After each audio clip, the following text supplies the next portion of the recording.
Hello student, स्वागत है आप सभी का पॉली वाला टेक्निक के एक नए वीडियो में। अगर आप भी यूपी पॉलिटेक्निक 2025 में एडमिशन लेना चाहते हैं तो ये सभी डॉक्यूमेंट्स आपके पास होने ही चाहिए। हो सकता है कि इसमें से एक डॉक्यूमेंट्स आपके पास ना हो, जिसके चलते क्या हो जाए, आपका एडमिशन वगैरह कैंसिल हो जाए। तो वीडियो को ध्यान से देखेंगे, सारी चीजों को समझेंगे कि इस बार आपके कौन कौन से डॉक्यूमेंट्स वगैरह लगने वाले हैं। दूसरी एक और इम्पॉर्टेंट चीज है, मैं आपको बता दूं, आपको मालूम है कि पॉलिटेक्निक में जो आपका एडमिशन होता है वो आपका काउंसलिंग के थ्रू होता है। तो अगर आपको काउंसलिंग करना नहीं आता है, काउंसलिंग से संबंधित आपके पास जानकारी नहीं है कि कैसे चॉइस फिलिंग करें, कैसे चॉइस लॉगिंग करें, कैसे हमें कॉलेज मिलेगा, कैसे एडमिशन वगैरह होगा, तो आप काउंसलिंग हमारे स्तर से करा सकते हैं। वीडियो के डिस्क्रिप्शन बॉक्स में आपको व्हाट्सएप नंबर देखने को मिल जाएगा।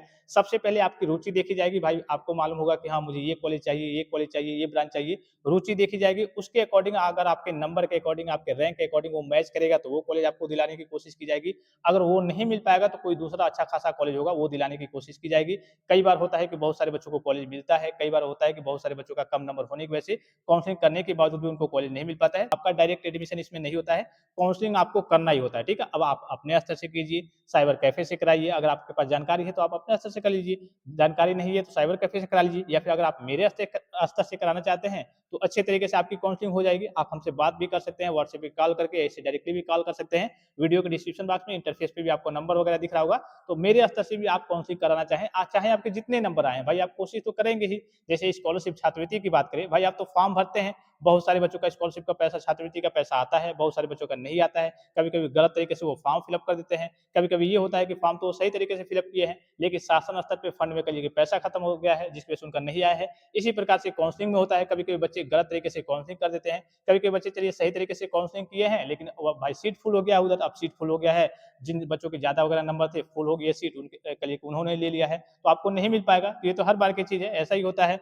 तो आप अगर मेरे स्तर से काउंसलिंग कराना चाहते हैं तो अच्छे तरीके से आपकी काउंसलिंग की जाएगी कि हाँ, आपको कोई ना कोई अच्छा खासा गवर्नमेंट सरकारी कॉलेज देखने को मिल जाए। ठीक है, तो व्हाट्सएप नंबर वीडियो के डिस्क्रिप्शन बॉक्स में दिखा होगा, आप कांटेक्ट कर सकते हैं हमारी टीम से। ठीक है, एडमिशन के बारे में बात करते हैं तो सबसे पहला जो सबसे इंपॉर्टेंट है, क्या है आपका 10th और 12th की मार्कशीट। 10th का तो कंपलसरी है, बहुत सारे बच्चे कल 10th पास करके आएंगे, बहुत सारे बच्चे 12th पास करके आएंगे। तो 10th और 12th की मार्कशीट, अगर आप 12th पास नहीं है, केवल 10th पास है, तो 10th की मार्कशीट आपके पास होनी चाहिए। अगर आप 12th पास है तो दोनों मार्कशीट आपके पास होने चाहिए। टीसी और सीसी, जैसे आप हाई स्कूल में या फिर इंटरमीडिएट में जहाँ पढ़ाई कर रहे थे, अब वहाँ से निकल करके अब आप दूसरे कॉलेज में आएंगे, आप पॉलिटेक्निक कॉलेज में आने वाले हैं, तो वहाँ से आपको ट्रांसफर सर्टिफिकेट, कैरेक्टर सर्टिफिकेट, चरित्र प्रमाण पत्र देखने को मिलेगा। वहाँ से आप कॉलेज में बात करके ये दोनों ले लेंगे। फिर यहाँ पे दिख रहा होगा सीएस। सीएस जरूरी होता है। सीएस क्या होता है, जैसे मान लीजिए कि आप लखनऊ के रहने वाले हैं और आपको काउंसलिंग में जो आपको कॉलेज मिला है कानपुर मिला है, अर्थात जब आपको कॉलेज अपने जिले को छोड़ करके दूसरे जिले में मिलता है, दूसरे जिले में जाकर के आप पढ़ाई करते हैं, तो आपकी टीसी पे एक काउंटर सिग्नेचर होता है जो आपके जिले से होता है, आपके कॉलेज वाले करा देंगे। तो आपकी टीसी पे काउंटर सिग्नेचर होना चाहिए जब आपको दूसरे जिले में कॉलेज मिलता है। तो अगर आपको अपने जिले में ही मिल गया तब कोई समस्या नहीं है।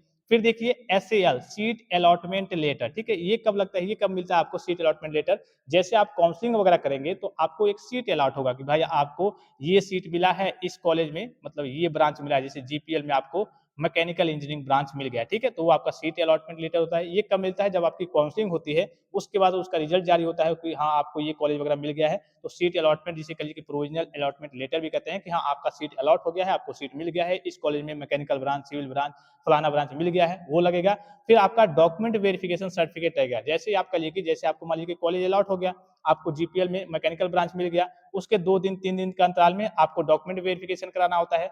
तो डॉक्यूमेंट वेरिफिकेशन में आपका जब डॉक्यूमेंट वेरिफिकेशन हो जाएगा तो एक आपको सर्टिफिकेट दिया जाएगा, डॉक्यूमेंट वेरिफिकेशन सर्टिफिकेट, वो आपके पास होना चाहिए। ठीक है, तो जब आप डॉक्यूमेंट वेरिफिकेशन करा लेंगे, अच्छा डॉक्यूमेंट वेरिफिकेशन में कुछ इसमें डॉक्यूमेंट्स हैं जो आपके डॉक्यूमेंट वेरिफिकेशन में लगते हैं, जैसे आपका आधार कार्ड हो गया, हाई स्कूल की मार्कशीट हो गई, ठीक है, आपका income certificate, caste certificate, domicile certificate वगैरह हो गया। ये आपके डॉक्यूमेंट वेरिफिकेशन में, जैसे आपको कॉलेज मिलता है तो डॉक्यूमेंट वेरिफिकेशन के लिए आप जिला स्तर पे जाएंगे, सेंटर आपको बता दिया जाएगा, तब आपके कुछ ये डॉक्यूमेंट्स लगते हैं।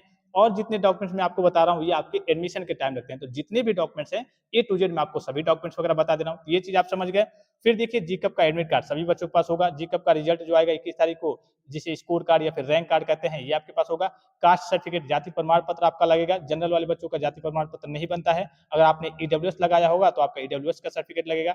निवास प्रमाण पत्र, डोमिसाइल सर्टिफिकेट लगेगा। इनकम सर्टिफिकेट यानी कि आय प्रमाण पत्र लगेगा। कोशिश करेंगे कि ये तीनों नया बनवा लेंगे, स्कॉलरशिप में भी आपका काम देगा। ठीक है, फिर आपका फोटो रहेगा, फोटो आपके पास जितना ज्यादा रहेगा आप या किसी की स्कॉलरशिप का फॉर्म फिलअप करेंगे, बहुत सारे काम पड़ते हैं। तो 20-40 जितना फ़ोटो रहेगा, पासपोर्ट साइज़ फ़ोटो वगैरह आप बनवा लेंगे।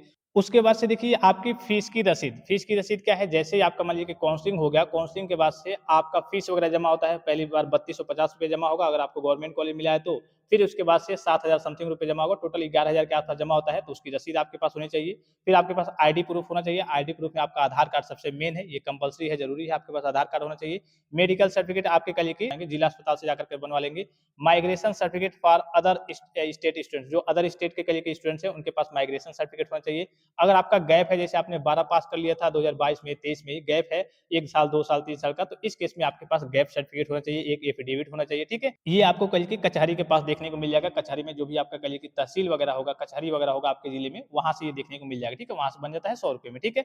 फिर उसके बाद से देखिए आपके पास ग्रेजुएशन के, अगर आपने ग्रेजुएशन वगैरह कर लिया है, जैसे बीए, बीएससी वगैरह किया है, तो आपके पास ग्रेजुएशन अगर आपने कर लिया है, तो ग्रेजुएशन की मार्कशीट चाहिए, रैगिंग का सर्टिफिकेट चाहिए। तो ये जो रैगिंग का सर्टिफिकेट है, जब आप कॉलेज में एडमिशन लेने जाएँगे, तो वहीं बाहर आपको साइबर कैफे के पास देखने को मिल जाता है। 10-20 रुपए में वो निकल जाता है। तो रैगिंग का सर्टिफिकेट लेकर के उसमें बस बेसिक से नाम वगैरह, डिटेल्स वगैरह फिलअप करने होते हैं। तो ये सारे डॉक्यूमेंट्स हैं जो आपके एडमिशन के टाइम और डॉक्यूमेंट वेरिफिकेशन के टाइम लगते हैं। डॉक्यूमेंट वेरिफिकेशन के टाइम जो मेन डॉक्यूमेंट्स हैं, income certificate, caste certificate, domicile certificate, और फिर आपको जो कॉलेज अलॉट होगा, वो कॉलेज देखा जाएगा कि हाँ, इस बच्चे को ये कॉलेज अलॉट हुआ है, सीट अलॉटमेंट लेटर देखा जाएगा। ऑनलाइन तरीके से आपकी काउंसलिंग होती है, और आपका मेन जो है हाई स्कूल की मार्कशीट वगैरह, आधार कार्ड वगैरह, उसमें नाम वगैरह गलत नहीं होना चाहिए, नहीं तो फँस जाएँगे फिर, ठीक है? और आपका जो ईडब्ल्यूएस का सर्टिफिकेट होगा, वो ईडब्ल्यूएस का सर्टिफिकेट देखने को मिलेगा। तो ये सारे आपके डॉक्यूमेंट्स वगैरह लगने वाले हैं, जो मेन डॉक्यूमेंट्स वगैरह है, वो मैंने आपको बता दिए, ठीक है? और किसी प्रकार का संदेह हो, कोई भी जानकारी चाहिए, कोई भी चीज़ आप पूछना चाहते हैं, तो आप कमेंट बॉक्स में कमेंट करके पूछ सकते हैं। काउंसलिंग के लिए आप व्हाट्सएप पे हमसे कॉन्टैक्ट कर सकते हैं। अगर मेरे स्तर से काउंसलिंग कराना चाहते हैं, मेरी टीम के द्वारा अच्छे तरीके से आपकी काउंसलिंग की जाएगी, तो आप व्हाट्सएप पे कॉन्टैक्ट कर सकते हैं। अगर आपको काउंसलिंग का सी भी नहीं मालूम है, तो आपको टेंशन में बिल्कुल भी पड़ने की ज़रूरत नहीं है। तो फिलहाल इस वीडियो में इतना ही, इजाज़त दीजिए। धन्यवाद, थैंक्स फॉर वॉचिंग, मिलते हैं नेक्स्ट वीडियो में।